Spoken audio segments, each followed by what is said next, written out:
Hi, I'm David Barton of Wallbuilders. I'm delighted to endorse Marco in his bid for the U.S. Senate. I think he's an exceptional man with the perfect qualifications to help return America to its religious, moral, and constitutional strength. Let me share with you why I believe this. I'm standing here in the middle of a unique library of rare documents, in fact of over 100,000 documents that predate 1812. We have here thousands of documents from America's greatest leaders, including George Washington and John Adams, Thomas Jefferson, and many others. It's from these documents that I find such strong reasons for supporting Marco. For example, our Declaration of Independence, the remarkable documents that the cornerstone of American exceptionalism that we've enjoyed for more than 2 centuries, the Declaration sets forth 3 fundamental principles of American government in 45 simple words. Those words declare, quote, "We hold these truths to be self-evident, that all men are created equal, that they are endowed by their Creator with certain unalienable rights, that among these are life, liberty, and the pursuit of happiness, that to secure these rights, governments are instituted among men." Notice the 3 foundational principles. First, in government, we acknowledge that there is a Creator. Second, we acknowledge that He, the Creator, gives certain guaranteed and unalienable rights to every individual. And third, we acknowledge that the primary reason for which government exists is to protect those unalienable God-given rights. Significantly, unless an individual embraces these 3 principles, there is no hope of limited government. For limited government does not necessarily mean a limitation on the size of government, but rather on the jurisdiction of government. A limitation on the number of things which government may touch, and such it is with our rights. Our rights come either from God or from government. Now, if they come from God, then we can require that government leave them alone and protect them. But if our rights come from government, then government has the right to change, regulate, or even repeal those rights. Our rights are secure only as long as we understand that our rights come from God and not from government. Marco fully understands these 3 fundamental principles of American government. He openly proclaims that there is a Creator, that our Creator gives us unalienable rights, and that government exists to protect and not to regulate those rights.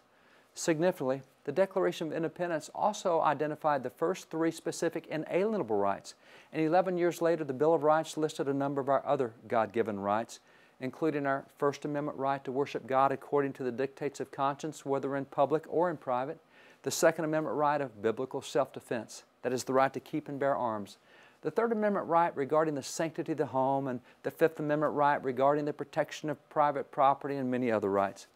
Significantly, Samuel Adams, the father of the American Revolution and a key figure in setting forth the inalienable rights listed in both the Declaration and in the Bill of Rights, Samuel Adams clearly told us that the first of our inalienable rights is, quote, "the right to life."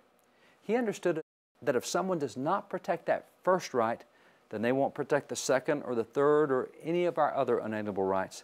That is, if someone's wrong in protecting the right to life, they'll also be wrong in protecting the right of public religious expression, the right to keep and bear arms, the protection of private property, and all the other God-given rights.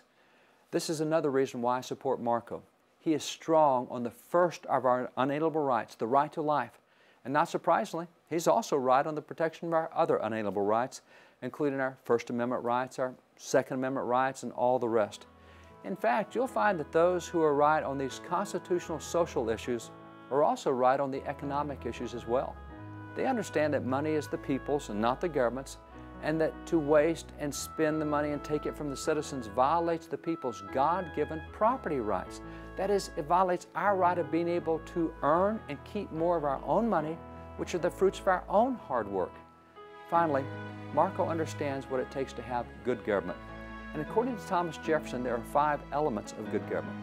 According to Thomas Jefferson, quote, "After acknowledging and adoring an overruling providence, what more is necessary to make us a happy and a prosperous people?